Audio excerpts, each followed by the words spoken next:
عدي خد الكرة، عدي في ال 18. هدف أول، هدف أول من بدري يا عدي.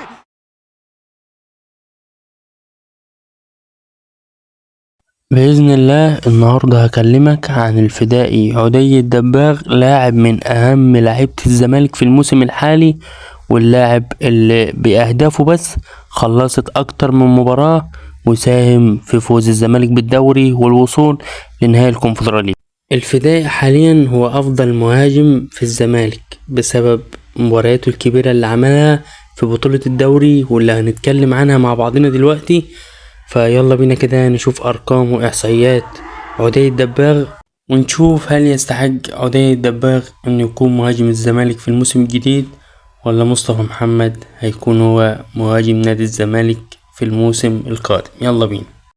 عدي الدباغ من أكتر اللعيبة اللي تستحق التقدير في الزمالك في الموسم ده، لأن الراجل رغم عدد الدقايق المتوسط وقلة المشاركة كان كل ما ينزل يثبت إنه لاعب كبير وبيعرف يعمل الفرق.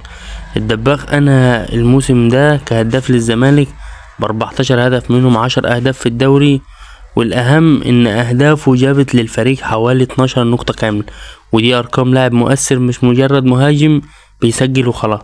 اللي بيعجبني فيه كمان إنه مش مهاجم صندوق تقليدي، اللاعب عنده التزام دفاعي متميز، بينزل يدافع لحد منطقة ال18 وبيعمل ضغط عالي يعني كبير جدا على مدافعين الخصم، ودي نقطة مهمة جدا لأي فريق حديث.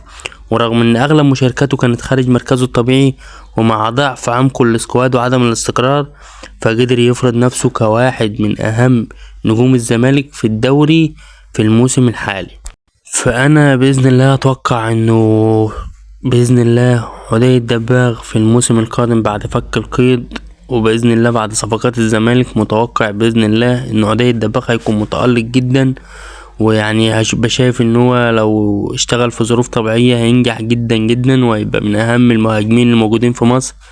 فعدي بصراحة مهاجم متكامل، واثبت ان الجودة الحقيقية بتفرض نفسها مهما كانت الظروف، يعني مهما كانت الظروف الحقيقة بتفرض نفسها. فبإذن الله عدي الدباغ مهاجم زملكاوي كبير جدا، وبإذن الله يكون هو مهاجم الزمالك في الموسم المقبل، ويقدر يخلصنا مباريات كبيرة، ويعني بإذن الله الزمالك يفك القيد بتاعه. وكلنا طبعا مشاكل كبيرة جدا نادي الزمالك وظروف مش حلوة، كلنا عارفين ده، وبإذن الله المشاكل دي كلها تتحل، ونادي الزمالك بإذن الله يكون هو بطل يعني الدوري ودوري أبطال أفريقيا في الموسم المقبل، نتمناها بإذن الله. وبس كده، عند كده بتنتهي حلقتنا عن عدي الدباغ، فمتنساش تدعمونا بلايك ومتابعة وتصلوا على النبي أهم حاجة، والسلام عليكم ورحمة الله وبركاته. انفراد لعدي، عدي يسجل فلسطيني، الفدائي يسجل عدي الدباغ يلعبها المرة دي على الأمام بعيد، خطيرة جدا، وادي اللمسة والهدف الثاني يضم الجوه، اتفتحت السكة قدامه، يا ولد هيعملها تاني، تترد الهدية بهدف تاني لصالح نادي الزمالك.